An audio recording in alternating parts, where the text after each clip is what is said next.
Okay, so nice to see you all after quite a break. Yeah, feels like a month or something. So allow me to share my screen. And I think this is really a exciting topic. Actually, maybe every topic that we go through is exciting. But today we want to study the UPF founders' life and legacy. And you know, there's so much to share with about. So I'll focus this time on Father Moon's life, and of course, most of the work they have been doing together. And now Mother Moon is continuing on this foundation of what they have done together. But I feel even Mother Moon's life deserves its own presentation. So therefore, I'll focus on Father Moon. And actually, one of Father Moon's words that he shared with us in his autobiography, he said, "It is important that we live our lives in a way that we can leave a legacy of love behind us." And I think we can really see this when Father Moon passed away and went to the heavenly world at the age of 92 in 2012. You know, he really left a worldwide legacy behind. You know, he was not only bid farewell by his own wife and his own family, but really leaders from all the different religions and from all over the world came to pay their respects to Father Moon for what he has done for the sake of world peace. And it's amazing that even Kim Jong-un, the current leader in North Korea, that he sent his personal wreath to really express his condolence on Father Moon's passing.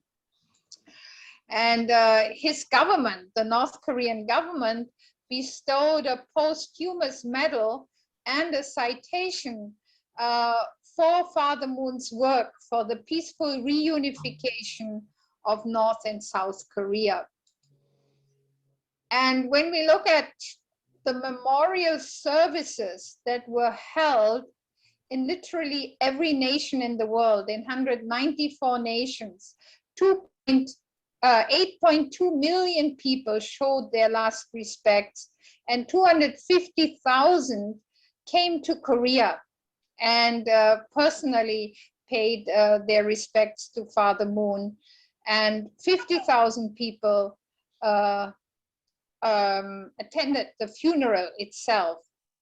So there was really a worldwide mourning process, but it was not just mourning in the very sad sense, but actually celebrating the life and the legacy that Father Moon left behind. You can see here, half of the 50,000 that came for the funeral couldn't even enter inside the stadium. They had to sit outside to participate in that event. This is the memorial altar that was built in honor of Father Moon inside the stadium, with 25,000 people participating from the inside. Yeah, here you can see this beautiful altar being erected that was erected with 50,000 roses and lilies. These were Father Moon's favorite flowers. And on the very day when Father Moon passed away, you know, in the early morning hours in Korea, and we already, Dr. Young, Mrs. Young, you can see Honorable Eknath and Dr. Walsh. Actually, Dr. Kittel and I were also there in this meeting. We already had an appointment to meet the current Prime Minister at that time, Dr. Baburam Bhattarai. And when we told him that just a few hours ago, Father Moon had passed away, he was the very first person as a current head of state or government who expressed his condolence. And he said, the Reverend Dr. Sun Myung Moon's demise is an irreparable loss to the world. I strongly believe that Father Moon's message of peace and love will spread all over the world. And you know, the Nepal has a very, very close relationship with Father and Mother Moon, because True Parents really supported the peace process for over 10 years, you know, in Nepal, and all the current and former heads of state and top leaders, they are our peace ambassadors working together with UPF throughout the years. And also, actually, Dr. Kittel at that time was in Nepal, and he got a call from one of the most respected Buddhist monks in Nepal, Venerable Khenpo, let me see, Sangye, Kalsang. And he said, you know, we respect Father Moon so much for what he has done for interfaith harmony. We want to offer him with the highest honor in our Buddhist tradition, which is to light 1,000 oil lamps, you know, and he invited Dr. Kittel and our leaders to join him for this ceremony. Also, so many other leaders throughout the world, for example, the president and the prime minister of Sri Lanka at that time, both of them are actually our close peace ambassadors. And they sent their condolence. Also, the vice president of the Philippines and the vice president of Afghanistan. Actually, he came to many of our events. You might have met him in Cambodia. Did you go to our summit in Cambodia? That time, the vice president of Afghanistan also came again. And from India, you know, Sonia Gandhi, she gave her personal condolence message. And two of the former presidents of India, especially Dr. APJ Abdul Kalam, was the most popular president in India, you know, and he had personally welcomed Mother Moon in the presidential palace in Delhi when he was still in office, you know, and he was so inspired by the testimonies he heard about Father Moon's life that he said, you know, you have to put together a book. And we did that, you know, a book of Father Moon's work for peace from around the world, given by top dignitaries. Here you can see these are the heads of state and government from Oceania region who gave their condolence, like from Palau, former President Johnson Toribong. He said, the world has lost a champion of world peace who will be hard to replace. May we find the courage and wisdom to lead and to continue the vision and work he dedicated his life to and realize world peace in our lifetime. Also, the former heads of state and government from the former Soviet Union, Eastern Europe and former Soviet Union sent their condolence message. And those from Latin America, you know, from Africa, you might know Kenneth Kaunda, you know, founding president of Zambia. He said Reverend Moon was a visionary religious leader who dedicated his life to serving humanity with an amazing sense of humility and dignity. He will always be remembered for his untiring effort to promote peace, harmony, and international understanding. So we can see that Father Moon really touched the world leaders, even the Vice President of the European Parliament and Lord Tarsem King, the first Indian who became member of the House of Lords in the United Kingdom. They all sent their personal message of condolence. Also, the former Secretary General of the United Nations, Boutros Boutros-Ghali, and even Pele. You know, you might wonder, oh, Pele. But, you know, Father did not exclude any area of human activity that can contribute to peace. And he told to Pele in a personal meeting that since football is the largest organization in the world and a very important means of propagating the message of peace, I hold great responsibility.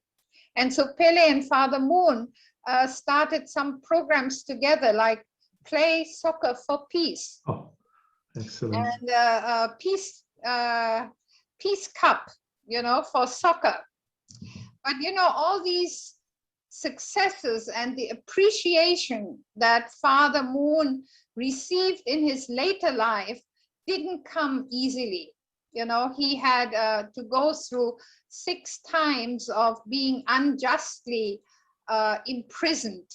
First under the Japanese government that colonized Japan for 40 years, then in North Korea, finally even in South Korea, and the last time he was even imprisoned by the United States government. Altogether, he spent 4 years, 8 months, and 17 days in prison, being unjustly and accused by many false accusations. For example, the Japanese jailed him for the anti-Japanese activities. And in North Korea, he was accused of being a South Korean spy. Also, he was wrongly accused by jealous Christian leaders in North Korea and put into a labor camp for almost 3 years.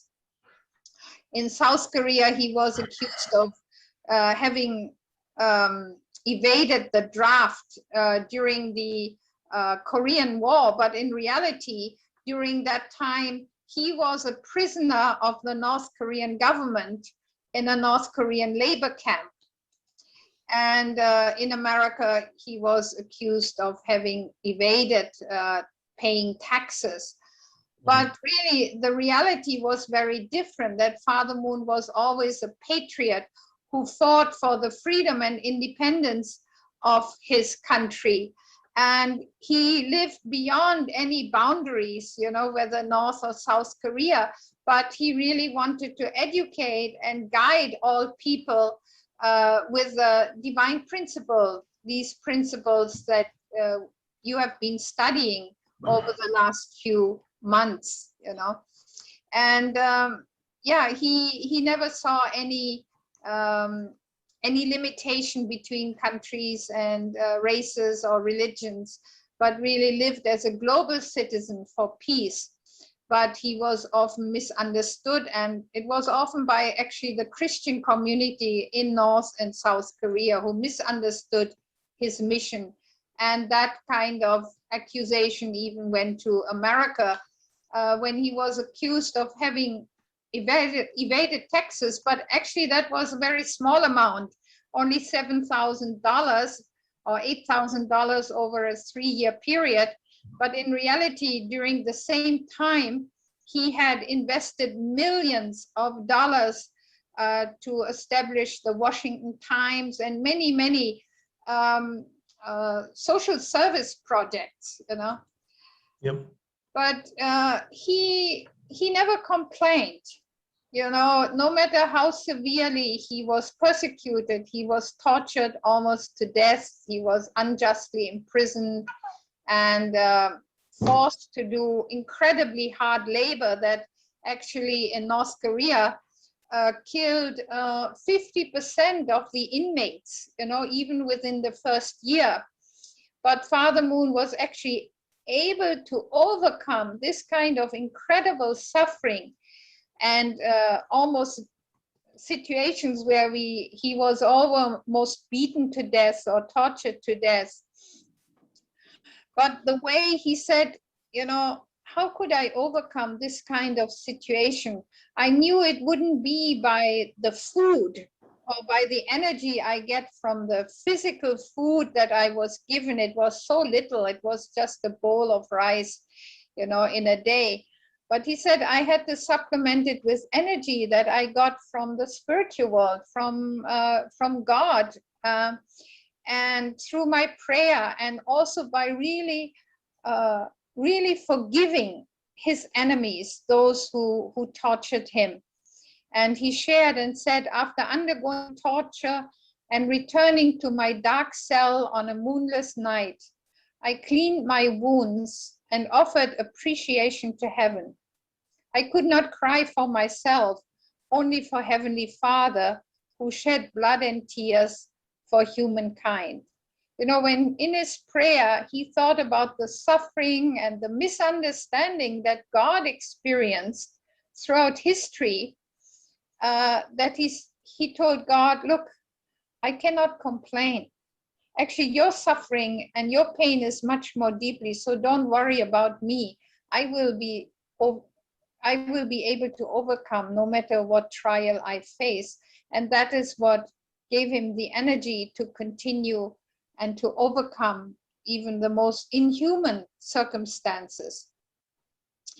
And when he was finally liberated from this North Korean labor camp during, let me see, that was during the Korean War, then he escaped to South Korea, came to South Korea as a refugee and started anew without anything. He said the only thing he had at that time was true love and the principle that he had discovered, you know. And so he began teaching again the people in South Korea. But again, it was the Christian churches that had accused him and put many slanderous accusations into the front pages of the newspapers.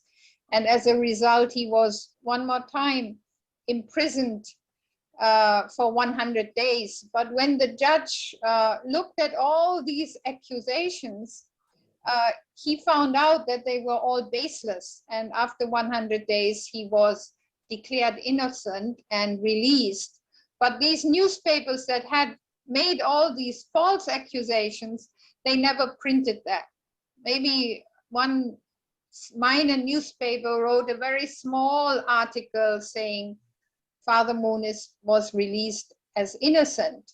But people always kept in their mind what they had read in the papers, all these false accusations. And even these accusations went from Korea to America.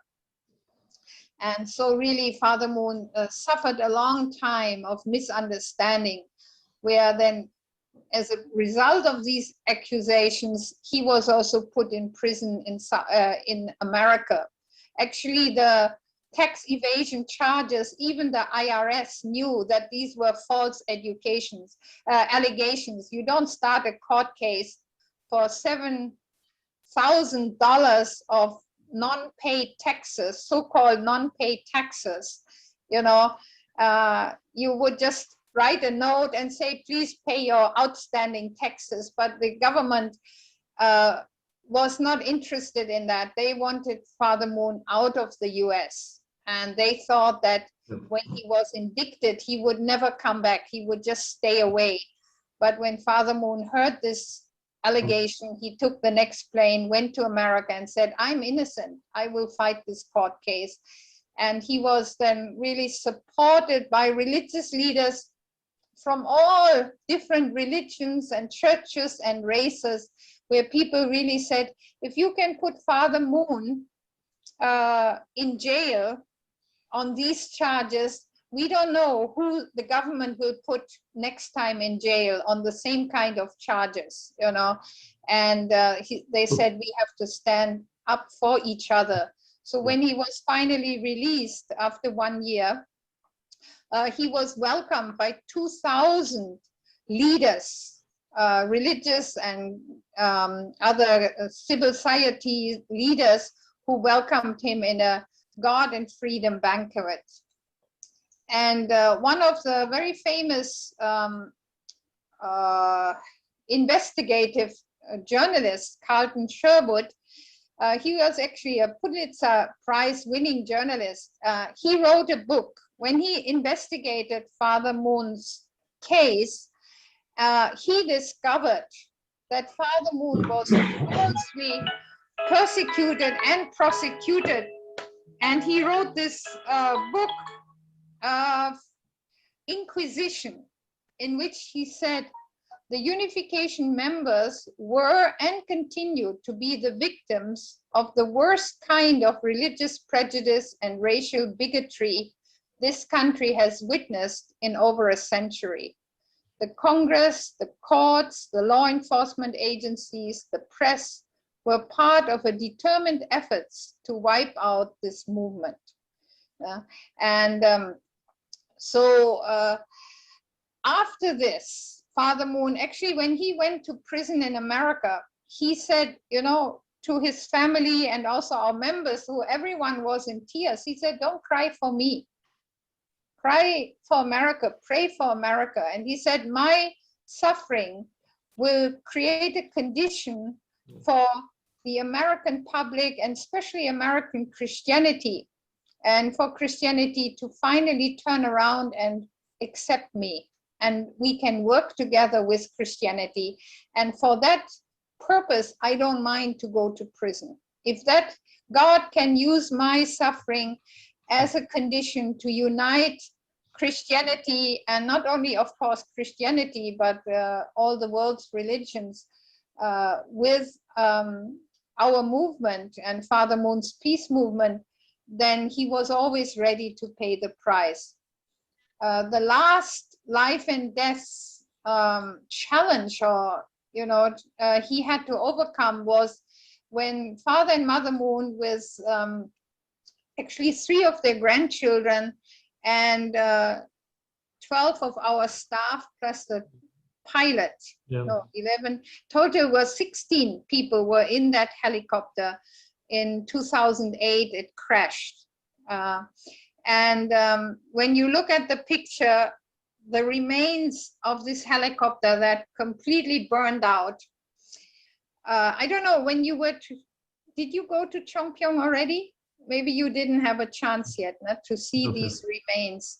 Yeah. Anyway, when you see these remains, it crashed near the Peace Palace, and you will think nobody came out alive, but it was really amazing, and really by spiritual heavenly protection, that this helicopter, when it crashed on the ground, it fell into a muddy part and avoided the rock that was nearby, so that it didn't explode. Normally helicopter crashes are fatal because they usually explode or burn out.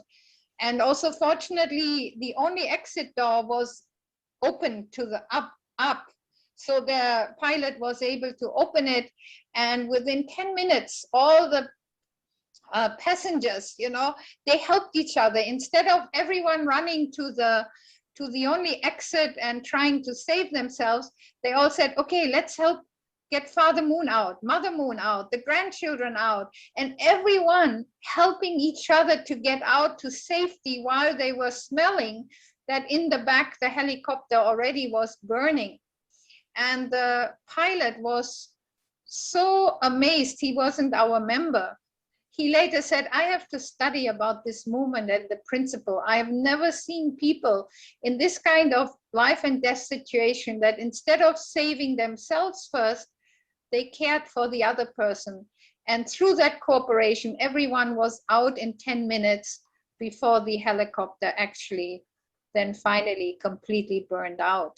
And no one had serious injuries. So when we look at Father Moon's legacy of what he has done for world peace, he worked in many, many areas. And one important area is also to make business, to create the funds you need for building such kind of worldwide movement and do big activities. Normally, you would think if someone establishes one successful business, then he is a successful businessman. But when you look at what Father Moon did, it's much more. And I cannot talk about all the initiatives. I just focus on some of the major businesses he established, especially in America. One of the earliest ones was the Ilwa Pharmaceutical Company, really producing the highest quality ginseng products. And because Korean ginseng is known as the best ginseng in the world, to promote health it wasn't just to make money, but to serve humanity. And later they expanded into other health products. Also, Father Moon later acquired the Yongpyong Resort. I don't know if you would recognize it, but this resort became the venue of the Korean Winter Olympics, Pyeongchang Winter Olympics in 2018. And that's also when even North Korean teams joined together peacefully with South Korea. But this is Father Moon's our resort as one of the main venues for that Winter Olympics. In the summer, it is a golf course. And Father Moon also invested a lot in developing ocean projects, like this is a ocean resort in South Korea, Yeosu, which became the site of the Ocean Expo 2012, just before Father Moon passed away. This is also one of Father Moon's projects. Even in the early 1960s, when South Korea was completely devastated and its industries were demolished through the Korean War, Father Moon, as a patriot, he said, I have to help to rebuild my country. Fundamentally, Father Moon is a religious leader, but he said, I cannot turn a blind eye to when humanity and my country is suffering. As a patriot, he had no funds. Our members were so poor that even beggars wouldn't want to come and ask for food from our centers, you know, where our members live. But he started with one second-hand simple lathe machine to build up a heavy industry, you know, step by step building it up, that helped the recovery of South Korean, especially the heavy industries. And he produced, our Tonggil company produces many of the important parts for the Korean companies. You know, nobody at that time would have ever believed that Korea once would export their buses and cars and trucks throughout the world. But Father Moon in the early 60s already had this kind of vision. And also the Ilshin Stone Company for building, construction. The Sangye Times is a major daily newspaper. But again, Father Moon's main motivation is not to make money, but to really educate and teach people about his key motto is love heaven, love humanity, love the nation. You know, and this is the Sunwon Construction Company, having built many apartment blocks. Sail Travel Company. The Pyeongnong is a livestock and farming, food processing, and also wholesale distribution company, you know, growing food. And the JC, it's a manufacturing company. Father Moon always promoted the fisheries, fishery distribution company, and really promoting seafood. Even in America, when people didn't eat much fish, he really promoted what do you say, seafood restaurants in America through our Japanese members who knew the value of seafood. This one is Salo. It's a company for producing machine tools and facility management, high level.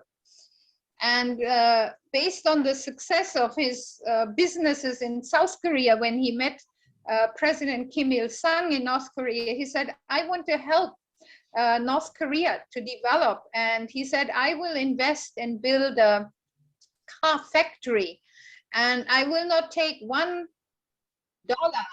back to South Korea or out of the country, but it's solely for the sake of the North Korean people. So that finally, when he donated the whole factory to the North Korean government. Also, he built a 5-star hotel in Pyongyang. So all these activities, these are business side activities, but Father Moon's heart is mostly really with education. He said we can change people and bring peace through education. So he didn't only establish one university, but he established so many educational institutions. And it's always his vision, as I mentioned, is love God, love humankind, love your country. That's his main educational philosophy. You might have seen in Korea, we have the Sun Moon University, which now has 2 campuses with 21 buildings. He started even in the early 60s, the Sanwa Art School, which is really the foundation for the Little Angels, folk ballet, and later also a ballet company. Then Sun Moon Academy has many kinds of educational institutions, like the elementary schools, and then also middle schools, even international middle and high school, and the divinity graduate school. And in America, he really rescued the University of Bridgeport in Connecticut from sure bankruptcy and collapse. He invested a lot of money and took over the management. And now still Bridgeport University is very reputed university in the US. Also, he set up the Unification Theological Seminary as an interfaith seminary, and now really training interfaith peace builders. Father Moon also always invested in sports and arts, because they are the way to touch people's heart. And if you touch their heart, you can change also their character, their behavior. So he said heaven is experienced through the arts. And Father Moon says, in the ideal world, the most valued professionals will be actually the artists. And so he started the Little Angels with just 17 young kids in the early 60s, and he sent them around as messengers of peace throughout the world. Also the Korean folk ballet, the Korean ballet company, actually his daughter-in-law, Hun Suk Moon, she first was a little angel, and then she became the prima ballerina of this Universal Ballet Company, and later its artistic director. But you know, at that time when Father Moon started this project, nobody knew or had heard of Korean ballet, but he brought it up to world-class standard.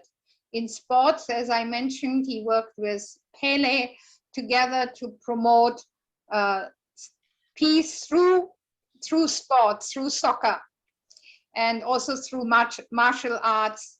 He has actually acquired quite a number of sports clubs, like in Korea, in Brazil, who won top awards, like this Songnam Soccer Club. For 7 years in a row, they became the top winners in Korea, in South Korea.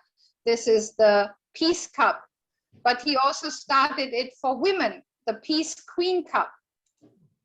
And the music, New York Symphony, in one of I think the last Rally of Hope, you heard this beautiful music.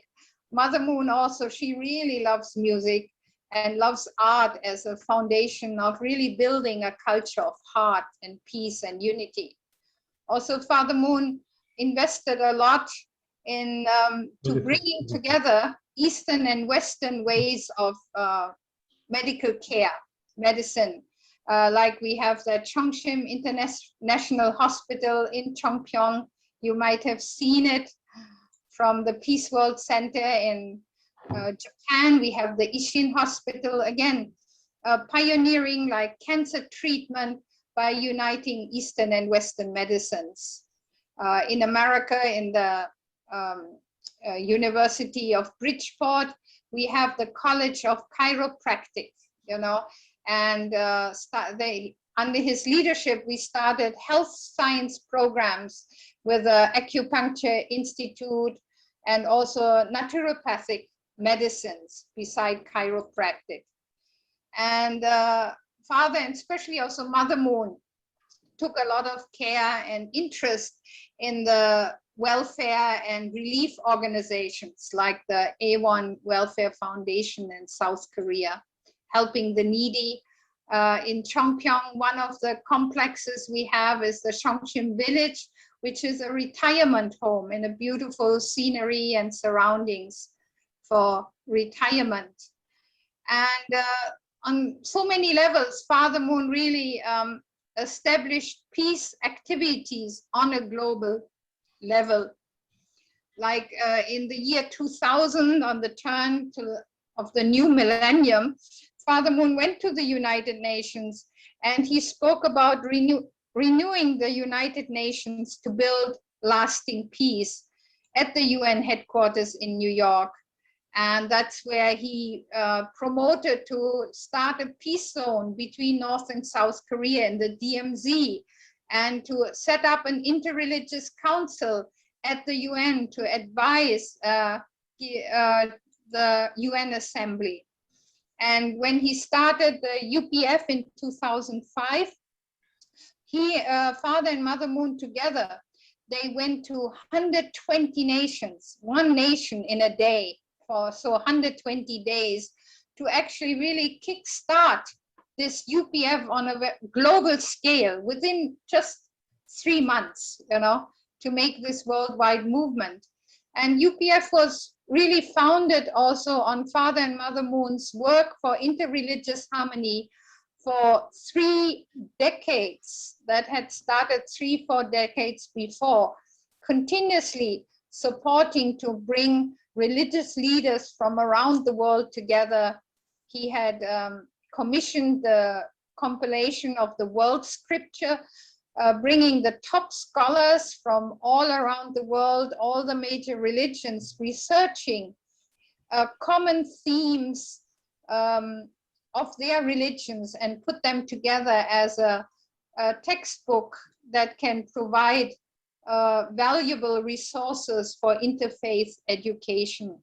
He started the Middle East Peace Initiative, and also in 1992, actually Mother Moon became the first president of the Women's Federation for World Peace, because Father Moon strongly believes that women, with their feminine love and heart for nurturing and working together, that they have a special role in peace building.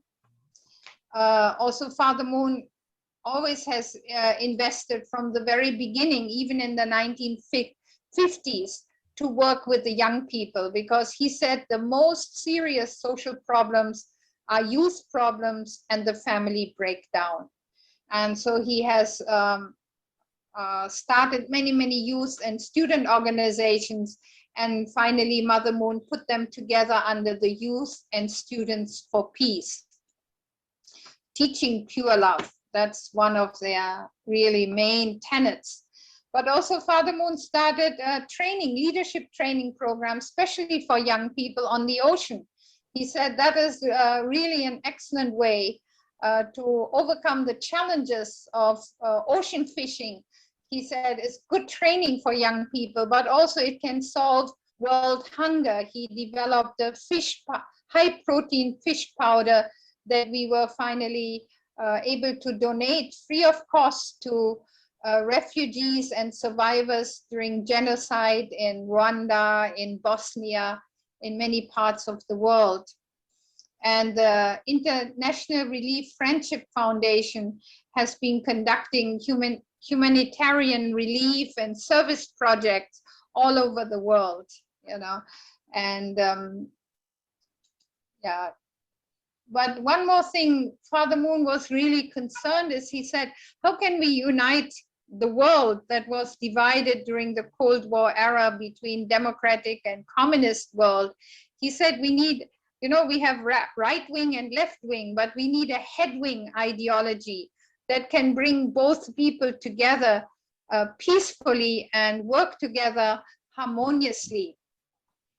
And, you know, people were actually surprised because in 1985, Father Moon had already predicted that, knowing God's providence, he said, communism cannot last more than 70 years.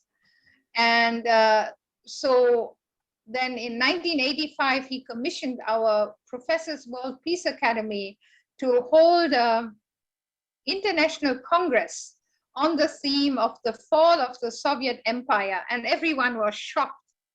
But just 5 years later, the 4 years later, the Berlin Wall collapsed, the Soviet Union disintegrated, and people later looked back and said, how did Father Moon know this? But he said, I knew this by knowing God's principles, the way God works in history.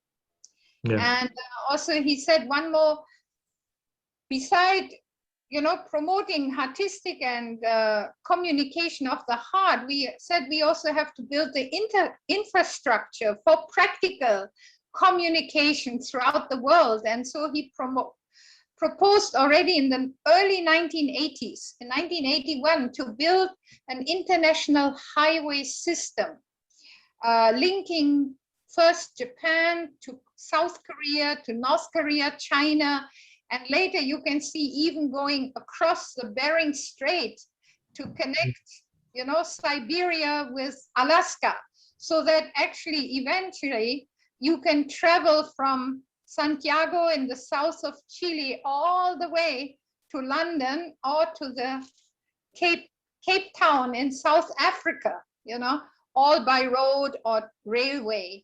And you can see that these initiatives now are already being taken up on both the Russian and the US side, building, you know, being in the process of building railways to where a connecting point can be made between the two continents. And Father Moon said about it, this tunnel can help make the world a single community at last. Think of how much money the world is wasting on war. The time has come for nations to work together, pool their resources, and, as the prophet Isaiah taught, beat the swords into plowshares and pruning hooks. You know, now already many great business people, I don't know if you were there when Jim Rogers spoke, he was so inspired by this project. And he said, yeah, let's, you know, pool our resources together for peace. And that will help the whole world, you know, to lift up our economic standard as well as our artistic communication and cooperation. He also worked in the field of media, which is so important. And when, especially in Washington, you know, there was a local newspaper which was standing up for more conservative views and family values. When that became bankrupt, Father Moon said, you know, I cannot watch and see Washington not having a conservative voice, someone standing up for peace, freedom, family values, you know. And so he started the Washington Times, even though for decades, you know, he invested maybe $1 million or $2 million every year to get it going. But he said the media must be free and must be self-governing. And the self-governing media must also be a moral media. A moral media must lead the fight against drug abuse, pornography, and the many other destructive vices of society. Thus, the media must become the conscience of the society. And so really, it was really Washington Times that has guided leaders, like you can see Reagan here, who appreciated Father Moon's work with in the area of media. Yeah, so many media houses Father Moon built up. In Korea, we have the Seige Ilbo, in Japan, the Sekai Nippo, in the Middle East Times, and now we have a UPTV, or Universal Peace TV. this is the Peace Palace in Chongpyeong that really Father Moon and now Mother Moon is further developing as really a world headquarters for our movement, but also as a model of a peace village, you know, that people can see in substantial form how we can live together in peace, in harmony with nature, you know, and work for the sake of world peace. But I want to add one more point, that Father Moon's most important legacy is not just the physical or visible projects that we can see that he has built up, but really it all comes from his heart of being a filial son to our heavenly parent. That's his motivation that never changed, that he started to take this course when God called him at the age of 15 to take up this mission. And he knew that this would be the most difficult mission anyone could bear, but he decided to do so because he said, if I don't do it, then someone else has to go through this suffering course. And it's not good to leave it to someone else. So he took it up. And what sustained him throughout this persecution and misunderstanding was to know God's heart, that God is waiting for someone to become his champion for world peace. And so Father Moon has spent his life in prayer, you know, from morning to night. And we have published 12 volumes of his prayers entitled A Lifetime of Conversation with Our Heavenly Father. And if we really want to understand the depths of Father Moon's heart, is really, we should read his prayers. And one of it is a poem that he wrote just after he had that experience with God, where God gave him this mission to work for world peace, that he said, when I doubt people, I feel pain. When I judge people, it is unbearable. When I hate people, there is no value to my existence. Yet if I believe, I'm deceived. If I love, I'm betrayed.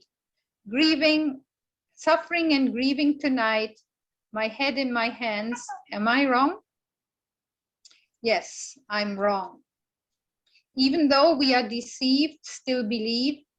Even though we are betrayed, still forgive. Love completely, even those who hate you. Wipe your tears away and welcome him with a smile. Those who know nothing but deceit, and those who betray without regret. O Master, the pain of loving, look at my hands. Place your hand on my chest, my heart is bursting, such agony. But when I loved those who acted against me, I brought victory. If you have done the same thing, I will give you the crown of glory. I think this is one of the really, maybe the explanation of the essence of Father Moon's heart, and with a vision, with what heart he started this movement, and he also was able to overcome any kind of adversity. He actually was awarded the top prize in 2002 by the World Poem Tournament for this poem that he wrote at the tender age of just 15 years old. But this heart has never changed. Actually, he began this movement with a very humble beginnings when he was a refugee after coming out of the North Korean labor camp. And he reached South Korea, and he had nothing but true love and this principle. And he started preaching and looking for people who, even in the midst of the destruction of the Korean War, they were looking for new hope, for a light at the end of the tunnel.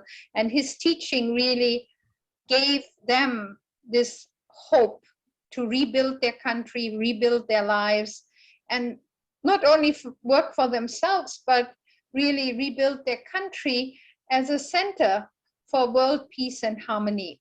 And so from this humble beginning, by teaching day and night.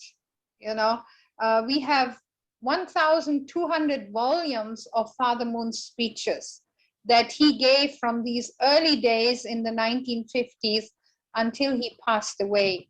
And Mother Moon has organized them, because who can read all 1,200 volumes, but organized them into his core teaching in 3 major volumes, you know, so that we can really catch and understand his heart, his vision, and his work.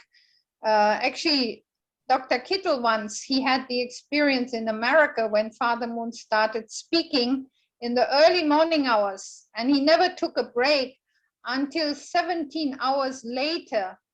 He finally concluded after the sun had already set for a long time.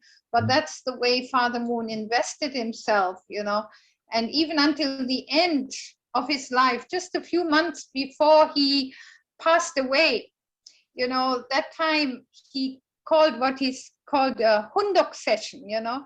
He started at 5 a.m. in the morning without fail, and then they were reading his speeches. He was teaching, explaining, listening to reports, sometimes maybe listening to, asking members to sing a song. He did that one time, 22.5 hours long, until 3:30 the next morning, without stop, without going to the bathroom, without going to eat, anything. Just he wanted to give and give again. You know, he wanted to just give everything he had. Yes, they're great people. Yeah, and in the early days, he would climb with the members on the mountain and preach in the midst of nature, even over mealtime. He would use it as chances to teach, even practical teaching, like how to fish. You know, he said, if you live near a river, if you know how to fish, you will never go hungry. You know how to feed your family. Or farming, you know, he started many projects, farming projects, so in order to solve world hunger. Yeah? And so with this kind of heart of really loving all humankind equally, the Father and Mother Moon were able to set up, you know, centers in 194 countries all over the world. They have reached and touched people and changed their lives. And not only the simple, ordinary citizens, but he also reached out to the top leaders so that they could join him in his effort for world peace. Like even in 1965, he already met President Eisenhower and told him, you know, America is in serious trouble. We need to turn the tide of, you know, free sex, homosexuality, moral decline. And then he met US President Nixon at the time, you know, when he was embattled, and in 1974, and he said, we have to focus on what is important. He actually told the American public, forgive and love and unite. We have to win the Korean War. We cannot, not the Korean, the Vietnam War. We cannot lose to the godless ideology of communism, you know, because he said, without God, you cannot change the world, you know, and the main fault of communism is they don't believe in God, and they believe in violence, that violence can change the world, but it will never make a better society. So even though Father Moon was maybe the staunchest anti-communist, but when he went to Russia to meet President Gorbachev in 1990, he didn't go there as an enemy, but he embraced Gorbachev with a heart of love and said, I congratulate you for your initiatives of Glasnost and Perestroika, and I want to help you.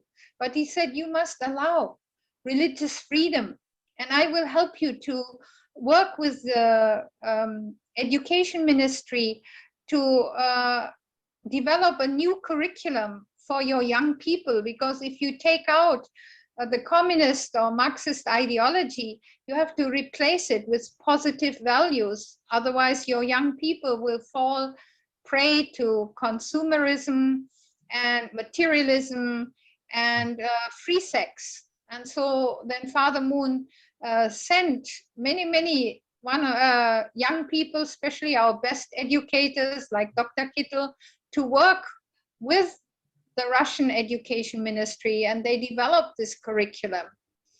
Gorbachev really opened his heart and opened his country to work together with Father Moon.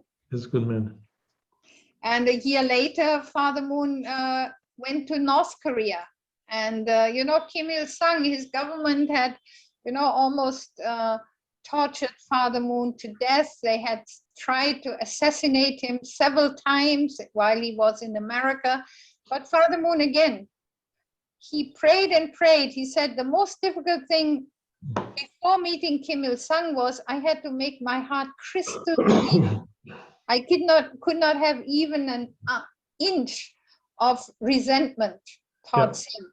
And so when he met Kim Il-sung with that heart, they became the best friends. You know, Father Moon told us, President Kim and I held each other's hand as we walked down the hallway and took commemorative photographs. Then I left the residence. After I had gone, I was told that President Kim told his son, Kim Jong-il, President Moon is a great man. I have met many people in my life, but none were like him. He has a broad scale of thinking and he overflows with heart. I felt so close to him. It made me feel good to be with him, and I wanted him to stay for a long time. I want to meet him again. After I die, if there are things to discuss pertaining to North-South relations, you must always seek the advice of President Moon.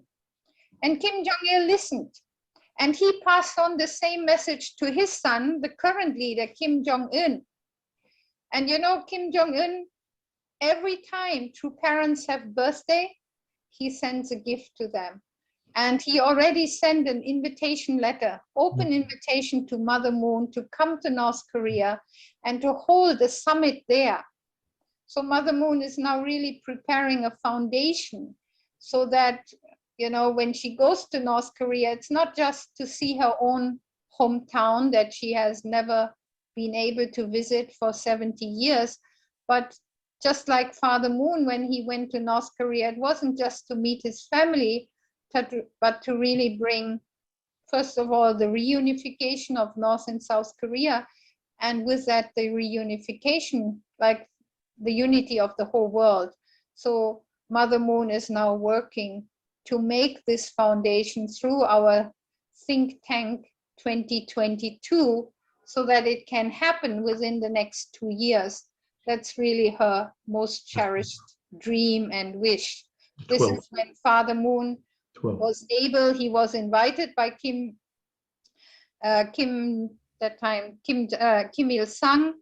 They had, he could visit his hometown, but Mother Moon was not able to see her hometown, which was only a few kilometers, like 30 kilometers away.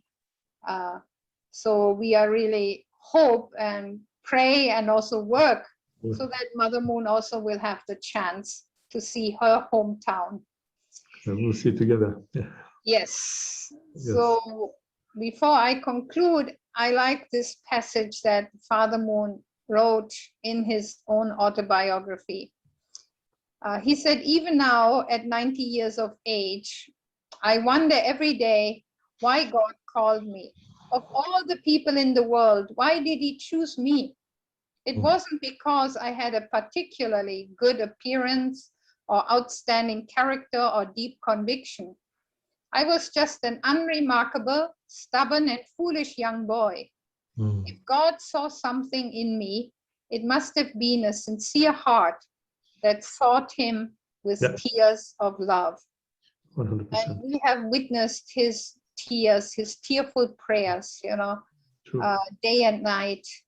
He has worked without stopping, you know, until he passed away. But the very last public event before Father Moon, actually his body, he just pushed himself too much so his body gave way. But before it happened, he asked us overnight, to arrange a big women's rally. In August, it was July 16, 2012, and gather 30,000 women from throughout the world. And at that time, he gave the speech. We thought if it's a women's rally, Mother Moon would speak, but actually he took the podium and he called Mother Moon to be beside him. And he really introduced her and said, she is the model for us. We need to follow as a filial daughter, as a sister, as a wife, as a mother. We should follow Mother Moon's example. And so he really ordained her as, to continue his work, or the work they have done together. And he had always proclaimed that the final responsibility to bring world peace is with the women. And so since then, Mother Moon has taken up this responsibility, and she has the same motto that Father Moon had. She said, we must build a movement in which true love overflows. And with that heart of love, she has continued Father Moon's work and has nurtured us and raised us up to really complete this work together. So with these words, I want to conclude. Thank you very much. Thank you. It was very absolutely brilliant. Beautiful. Absolutely brilliant.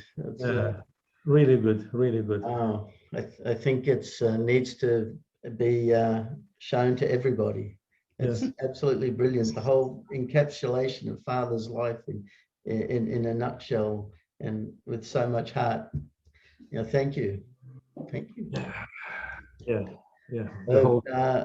Please, Mr. Socie. I can't stop. I have to talk. Yeah, this was beautiful, really, indication, very nice, about Father Moon and these all good things he has been done, really. Every time you want to listen and listen and listen, you never fed up or something. You love to hear more and more and more about it. Because, this is, what should I say? This is the way of prophets, way of the good people in this earth, way of things not everybody can afford to do these things. It's really beyond what we talk now. Even we talk about him, but he is above what we are talking now, over. I don't know how to explain it, but this is the way, because like anything we said, Sister O'Hara, she said, this is great. As we know, in this world, there's no bad people in this world. Everybody is equal and good. Everybody good in this world. God created human as a good person. But the problem with us, with the human, is the brain. Here, how he think, how he want to be a good, how he want to be bad. For example, Father Moon, he is so good. First of all, he got this. And before that, God gave him, he chose him for this way. Because to choose this way, not anybody can sacrifice. This is all sacrificing. Now I can see what I learn, what I hear. This is the whole life being sacrificed for somebody else. The life is not we are sitting in a good couch or we're putting a nice suit and we eat a good food. No, this is everybody can do it. Even a normal human can do that. Doesn't have to be rich or doesn't have to be, but Father Moon, he is doing great job. No one can do that because this is inside his heart, inside his blood, inside his brain also, to do this thing. In that age, 90 something, and he see how he present. He comes and then he wanted to present it. He wanted to do that. It means he loved human. he loved sacrifice. I'm sorry, this is, he loved to do all these kind of things. This is not everybody can say. This is a big sacrificing. And then what we have, for example, the helicopter one fall down, and then it didn't blow. This is something also beyond. It's been. So we have to see these people who've been in that plane, what kind of people they are, how they are, and because who with them was something beyond with them. He saved them. This is always like that. This is God's way. He knows what he's doing. So God saved him for us. See all these years, how much he has, how much he done. So this all goes to the human. This is something also beyond what we are talking. And as we know, there is always, because Father Moon, again, with his how he sacrificed, this sacrificing, that love, it will change the world. Again, I used to talk to Mr. John before we, that's why I said, we are seeing now things, even with this pandemic, we are seeing things good for us. It's mean we still stay here. We still want to do something. We still want to do. When I was in Thailand and I talked and I said, we are going to guide the world with peace. UPF is going to be, it will guide the world with peace. Believe me, this word, now I can feel it coming bit by bit, it comes because I can see. Look, Dr. Kettle, for example, it's 2:30, 3 o'clock in the morning now, 3:50 in the morning. He is sitting there watching, listening. This is sacrificing. We are better here because it's fine. We are doing because the time is not there. So this is one of the example, for example. So I think the future of UPF, it's going to be, and it is already good, but it's going to be better and stronger around the world because we work together. We have to work. And then Mr. John, for example, I want to say now to for his daughter, when she graduates from this university, we will be proud, I'm proud now, and I'm sure everybody will be proud to have such a person who is really worked hard for his family to see the future of his daughter. She become, graduate from the university, this is a great thing. This is lovely. Look at this. This is just maybe half an hour before we started our meeting. She's up in Queensland, in Griffith University, Queensland, and this is her, getting. So the only way I could be there was through Zoom. Yeah. I took this picture through Zoom. So I was sharing that before everyone else arrived. Yes. Thanks God for this. This is again, it is power for us. I mean, whatever we do, whatever we got from us, from our children, from our grandchildren, when they go to the right position, we will be stronger and stronger to serve the world with this peace. And the idea also, Mr. John, he gave me, I love to work with this. I'm not going to leave it at all. This is I think, a very, very, very good idea. And then it is great. When I asked Mr. John, I said, where do you get this idea from? He said, Mother Moon. Oh, wow. What's better than that? To bring everybody together. This idea is class idea.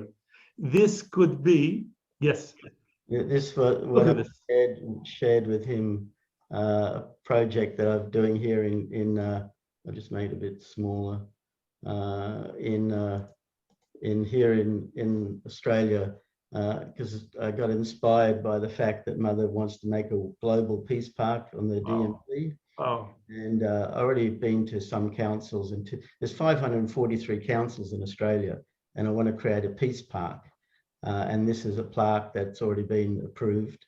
and we're going to do just COVID, slowing it down. It's on a pillar, and I've got global soil that Father made that combines all the soils around the world, and going to put local soil in a container that's in underneath the plaque inside this pillar. And anyway, so I was just sharing that as well before everyone came.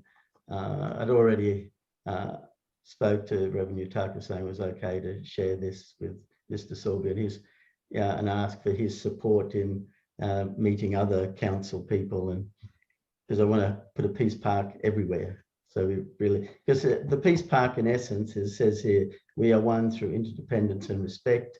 Sealed within this peace pillar is global soil representing every nation on earth. That has been combined with Cumberland City local soil to signify that this peace park is a public, sacred, holy ground connecting all people to world peace. So this is something that will happen in Australia.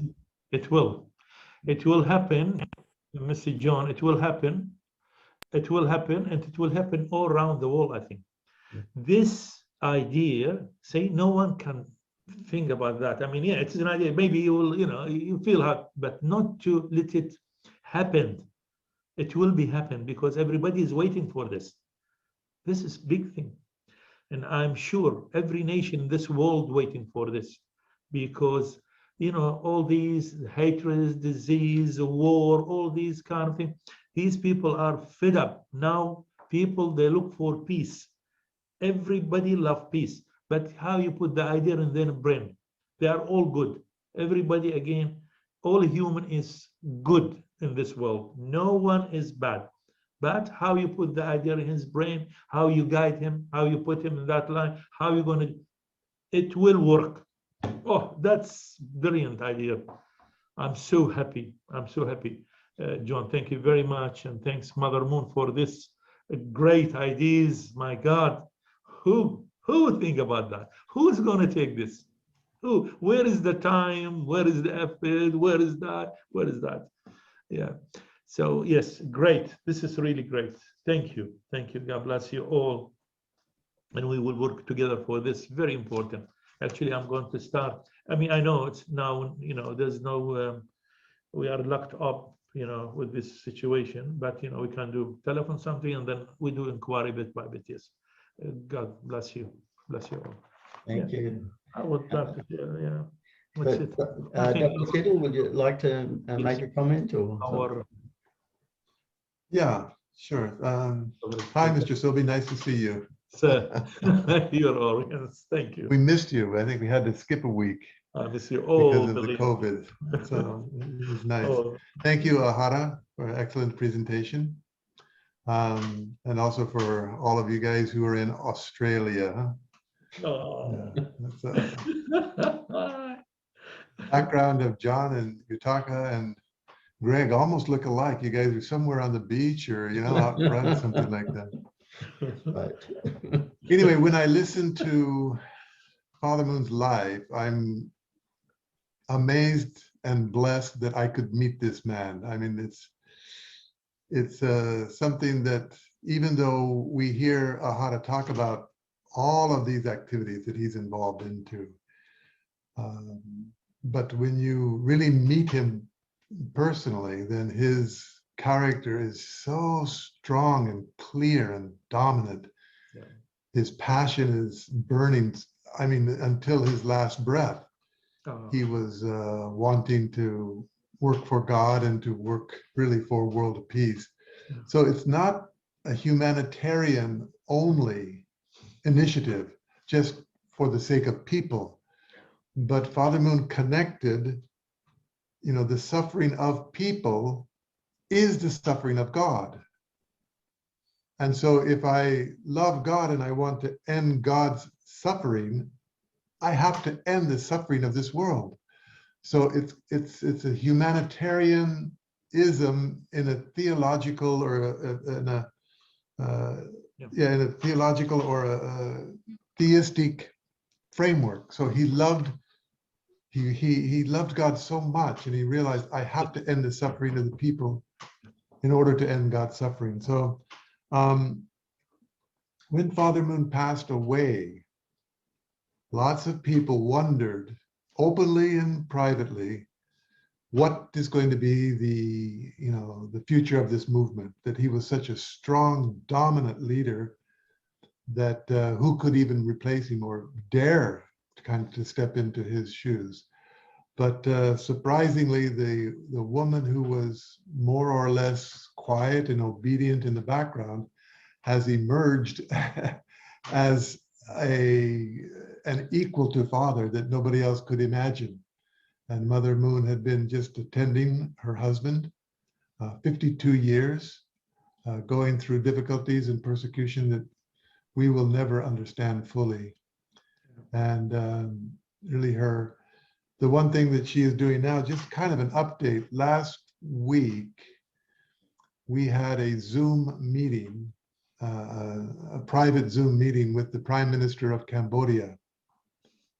And Dr. Yoon Young Ho, who is the Secretary General, the director of our international headquarters, represented Mother Moon in that meeting. And then Prime Minister Hun Sen agreed to be the co-chair for the next World Summit. We had a World Summit in Korea every year or so. So he's going to be the co-chair along with Ban Ki-moon. So these two world leaders, Cambodia is a very unique country.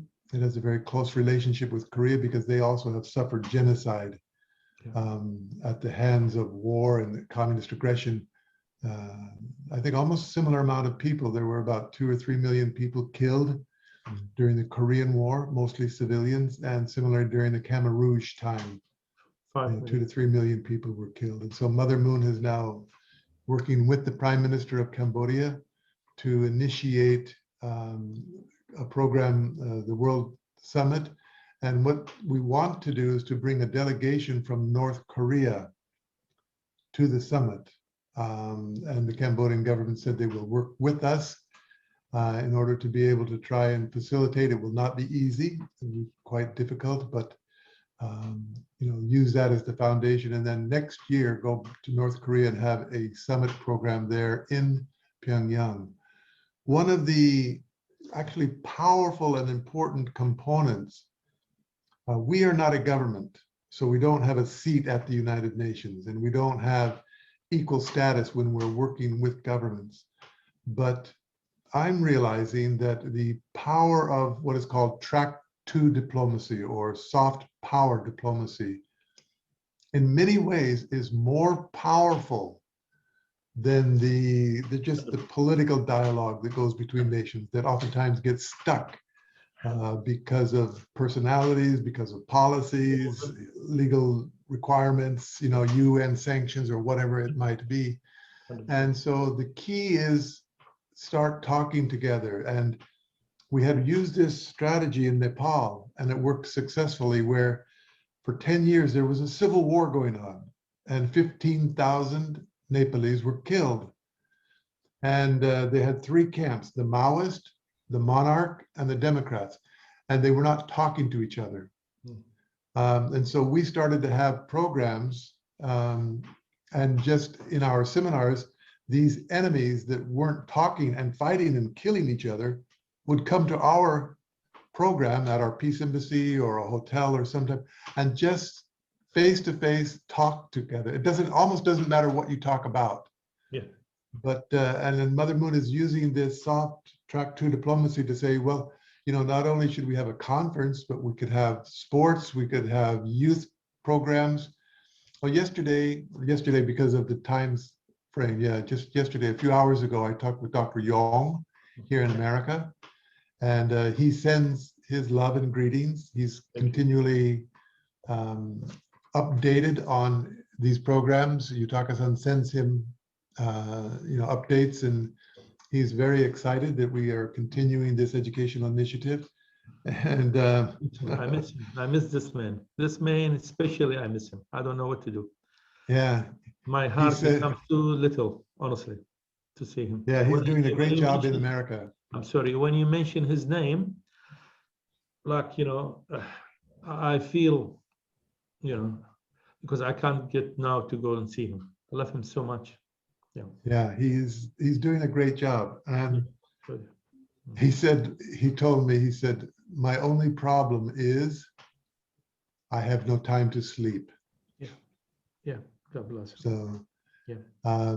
he's doing these morning devotions. He's doing every single morning since he has been, he started this in Thailand, and, you know, a 1 hour devotion, 1.5 hours, sometimes it reaches on to every morning without fail. And so when he travels the different time zones, Yes. he still has to do these programs. And so Yeah. in order to prepare them, he gets up early in the morning and stays late at night and does his research. And he has a team helping him, but the amount of work that he puts into it is unparalleled. Yeah. So yeah, anyway, those are the greetings. Thank you. Nice to see you again. It's really refreshing to have this give and take, and for us to dialogue and share together. So thank you. Thank you to the Australian family for putting the program together and making this happen. Thank you. Thank you, Dr. Kittle. Reverend Utaka, would you like to make a comment? Thank you, our Mrs. Ahara, and also Mr. Sobi. Thank you to meet again. Really, if we possible, we want to meet physically, but really, at least we can meet Zoom. This is also a great opportunity and moment.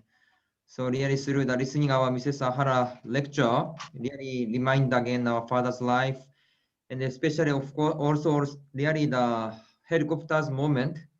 Really, that moment, those things, if think again, this is really all people, of course, Father and Mother Moon, but because of their life, all people who stay together with Father and Mother Moon, they never think their life to give first to Father Moon and Mother Moon. So that itself, how oppositely, how much really Father and Mother Moon show their life to really sacrifice and invest. That's why they no time to think on self. Already thinking is only Father Moon and Mother Moon's life. Doesn't care my life, doesn't care my family, doesn't care anything, just thinking how to save Father and Mother Moon. This is really for God and for all human beings. That's why already their life showing us.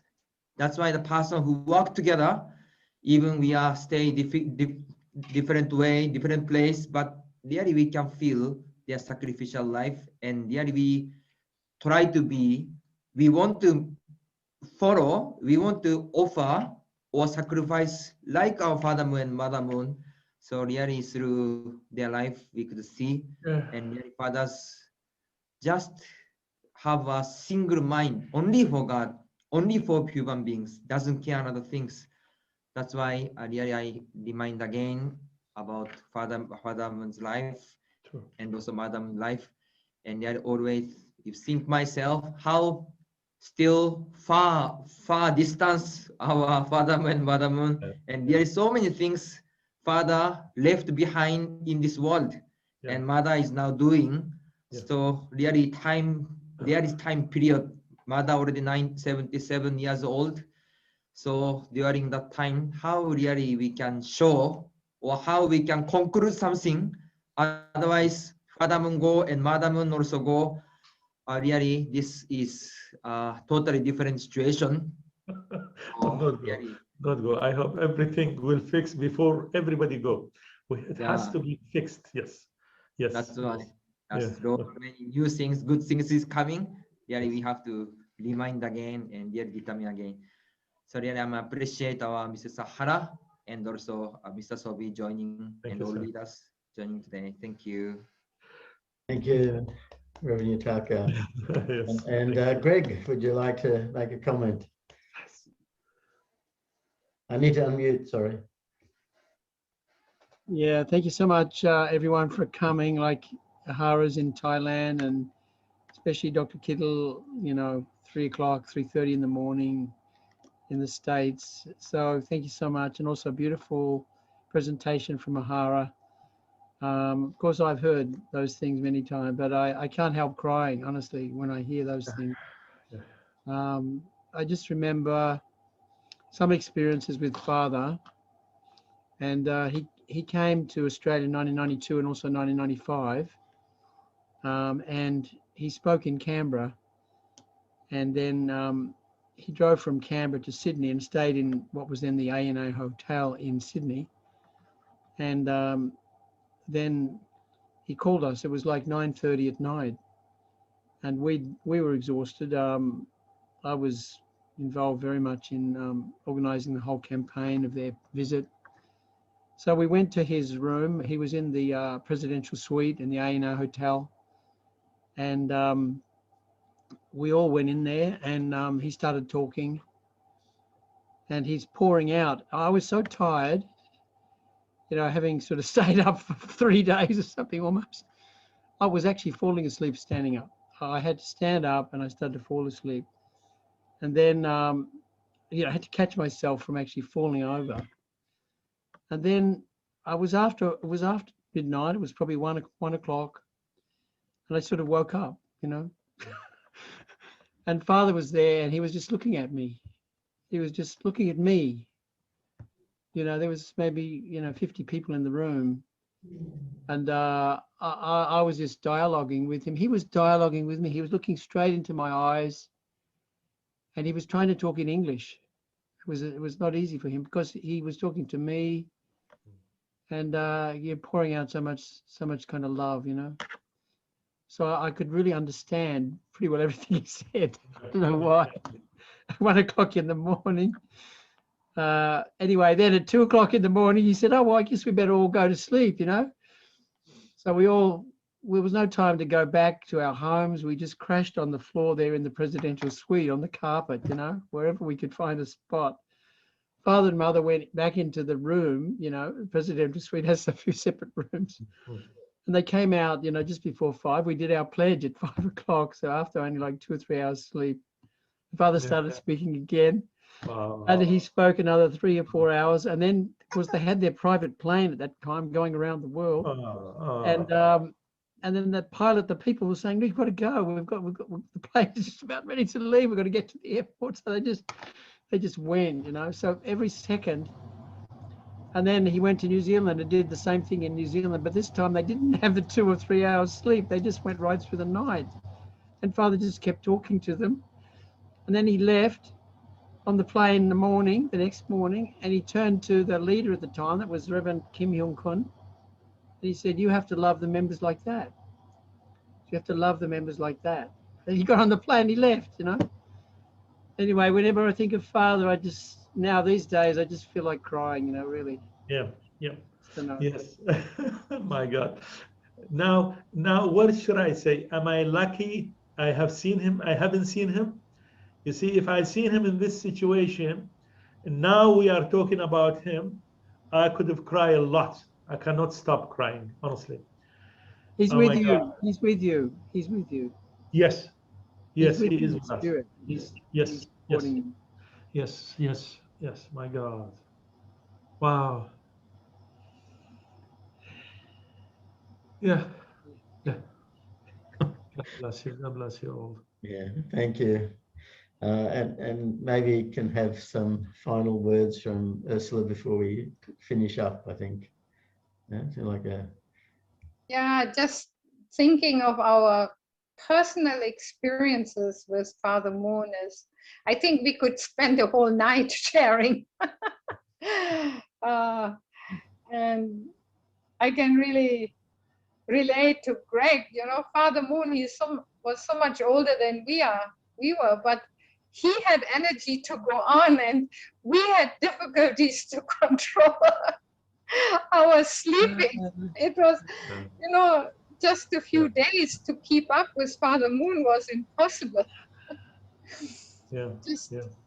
But all this came from his heart, you know, to love, to give, the energy he had to give more. You know, Mother Moon, she sometimes sent notes to him, "Please stop talking, you know, the guests are waiting for their lunch or dinner," you know, but he would say, "I can't stop talking to them. I don't know if I ever meet them again. So I need to give everything I have." So cold food wasn't the issue for him. The issue was how he could give more. And that's how we really remember him. And yeah, we feel sorry for our shortcomings. So in a way, but we are lucky that Mother Moon is still here. Yeah. And so we Okay. can try to make up for what we couldn't do.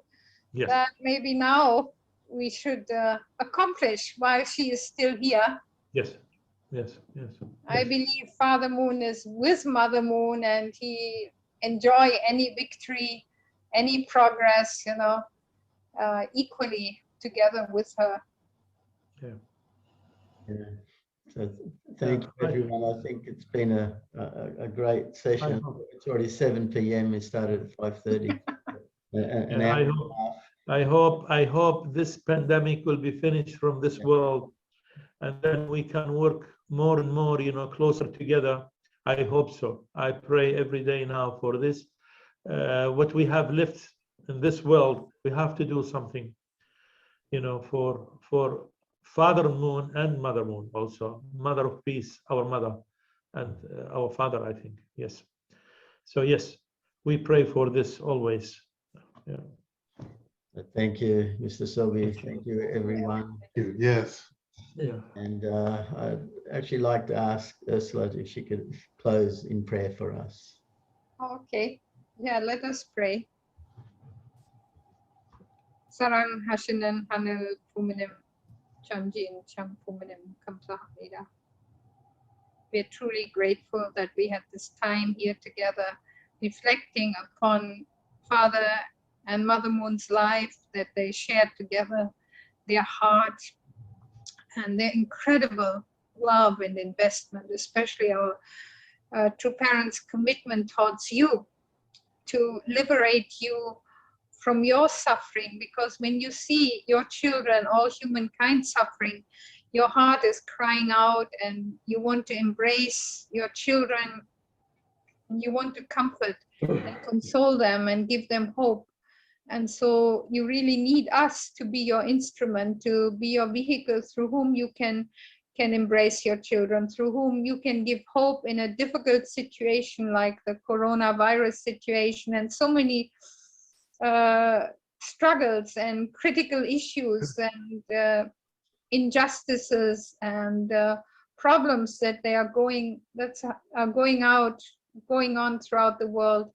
But we pray that together, centering on your heart, your guidance, your teaching, and with our true parents, with our true father and true mother as our guide, we believe that we can really turn this world around and build a world of lasting peace and happiness and freedom for all humankind. We report all this in the name of David and Ursula McLackland of a blessed central family. Adieu. Adieu. Adieu. Adieu. Everyone. Yeah. I feel sorry to Dr. Kittle being up. I want to let him have No, be grateful. I'm going to bed. You will enjoy it. You can't sleep again. You can't sleep again. I don't know if you can sleep again. So thank you, everyone. And Thank you. we'll see each other soon. Should we decide when that's happening? I think we can do it on Kakao because there's too many variables, and we're all on together, connected together. So you can work it out in Australia, and of course we'll make ourselves available, but give us early warning so we can set our schedules. Yeah. All right. Thank you. And Thank you very much. Thank you, Mr. Nice Socie. meeting you. Thank you, Hara. Thank you very much. It was very nice of you to do this audience. Really good. Very good. So glad. So glad. God bless you. God bless you all. Everybody. Bye-bye. bye-bye.